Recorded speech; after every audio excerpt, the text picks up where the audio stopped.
ഈ വരുന്ന ക്രിസ്മസ് ദിനത്തിൽ നമുക്ക് ഏഷ്യാനെറ്റ് മൂവീസിലൂടെ കാണാൻ വേണ്ടി സാധിക്കുന്ന ചിത്രങ്ങൾ ഏതൊക്കെയെന്നാണ് എന്നൊരു വീഡിയോയിൽ നോക്കാൻ പോകുന്നത്. രാവിലെ 7 മണിക്ക് ബിജു മേനോൻ, ഷൈൻ ടോം ചാക്കോ എന്നൊക്കെ പ്രധാന കഥാപാത്രങ്ങളായെത്തിയ തുണ്ടെന്ന ചിത്രവും, രാവിലെ 10 മണിക്ക് ചാക്കോച്ചൻ, സുരാജ് എന്നൊക്കെ പ്രധാന കഥാപാത്രങ്ങളായിട്ട് ഗിർ എന്ന ചിത്രവും സംപ്രേഷണം ചെയ്യുന്നുണ്ട്.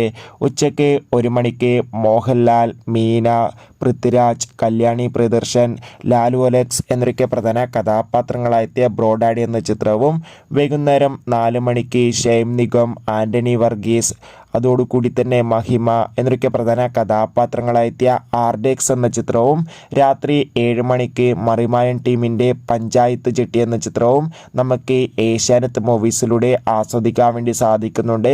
അതോടുകൂടി രാത്രി 10 മണിക്ക് അല്ലു അർജുൻ, രേഷ്മിക, ഫഹദ് എന്നൊക്കെ പ്രധാന കഥാപാത്രങ്ങളായെത്തിയ പുഷ്പ 2 എന്ന ചിത്രവും ഏഷ്യാനെറ്റ് മൂവീസിലൂടെ സംപ്രേഷണം ചെയ്യുമെന്ന് ഒഫീഷ്യലായി കൺഫേം ആക്കിയിട്ടുണ്ട്.